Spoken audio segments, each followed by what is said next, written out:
Hi all, my name's Allie. It is about 2 a.m.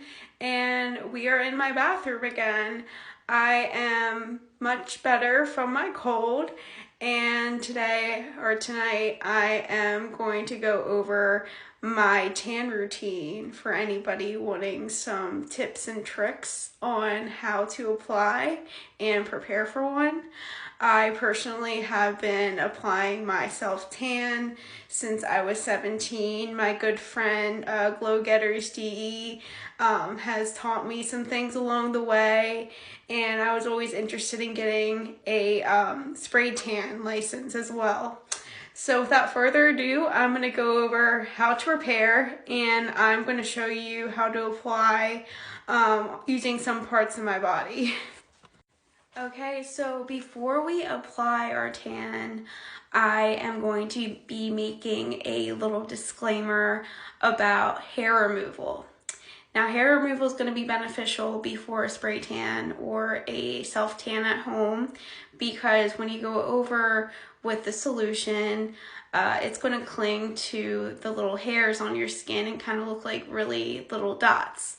So if you're somebody who wants to remove your hair, I would do so before your spray tan or self tan at home. And I would not be shaving or waxing after you have it on already. Now, if you are waxing, I would be waiting 48 hours after your wax to apply your tan. So if you are somebody who is shaving at home, it's going to look a little different, and I'm going to tell you how. Okay, so to prepare for your tan, you want to be as smooth as baby's butt. So that means you're going to be getting a shower 24 hours before your tan and a shower right before, and they're going to look a little bit different. So first I'm going to go in with this loofah.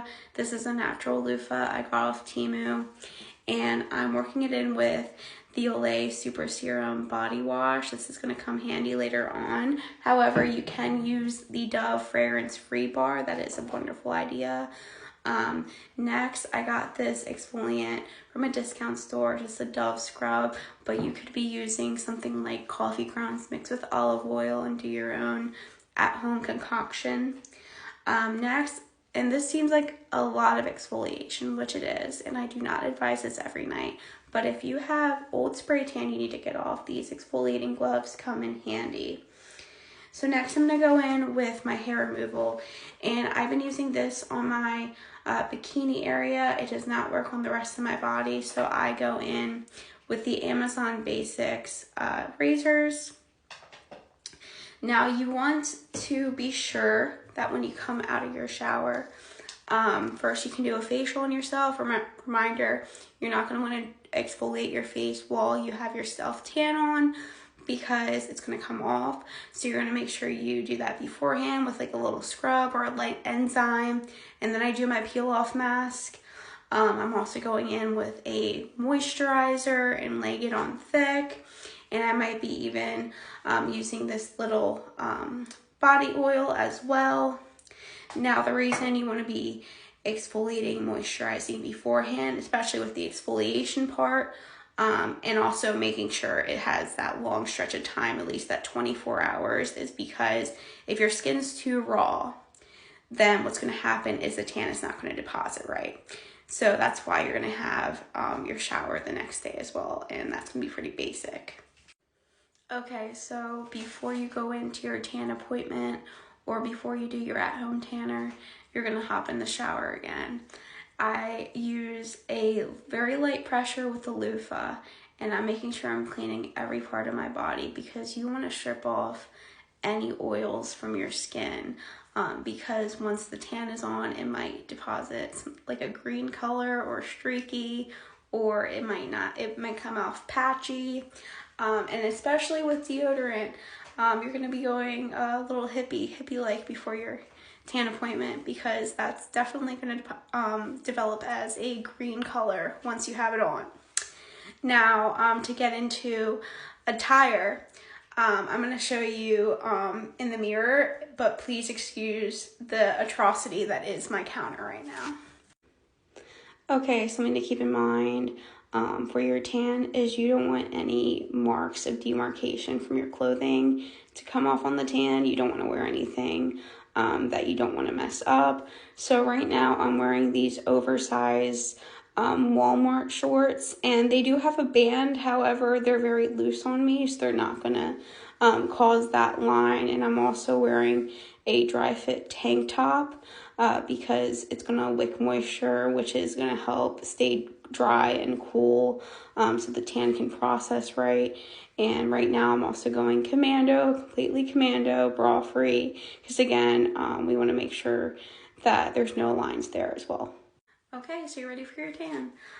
So the first and obvious thing you're gonna need is a tan solution. This is from B-Tan. It develops within about an hour. It's only $10, so it's great, especially if you're just starting. Next, you're obviously gonna need something to apply it with. I have this little kit here. It's what the exfoliation mitt came in. It's the Bolt It Diffoo. This was $10 from Amazon as well. It also comes with, obviously, this is what you're gonna apply your tan with, a tan mitt. Something I wish I got a very long time ago is a back applicator. And along with this, it comes with, this is kind of like a little foundation brush as well, so you can use any foundation brush that you have. Something else I'm gonna reach for is a blow dryer to help set it throughout the process, and I specifically want to use this cool option. So you can also use a fan, but this is really intense and it cuts down the time. Next, if you sweat a lot, I would suggest having a powder with you. You could use something like Airspun. This one's from Flower Beauty. You could also use baby powder. Okay, so first things first, I do have my facial moisturizer on my neck and on my face because we want that area to not be as intense, because you want your face to be a little bit lighter than the rest of your body.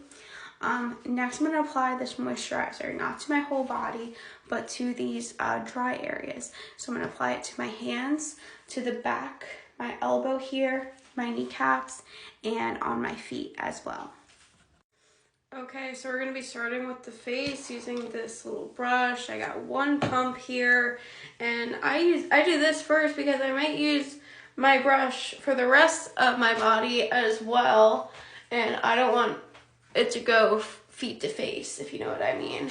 Now, as you can see, I'm not applying this like paint, and I'm not giving it time to set in. I am just working it and blending it all around my face, all the crevices under my eye, and I might apply a little bit more for my neck. And you also want to get your ears a bit as well, about like half a pump on the neck here.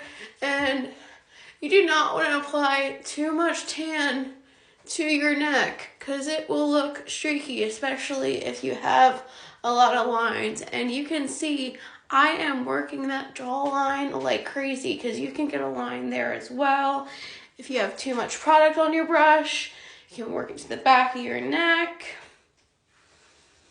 All right, like so. All right, I did not intend to do it this way, but I cannot redo that again. I am going to go see you in part 2. And something I forgot to mention before we got started, my hair is a mess because I could get tan in my hair. So you want to keep in mind, you want to wash your hair after or while you're rinsing off your tan, okay?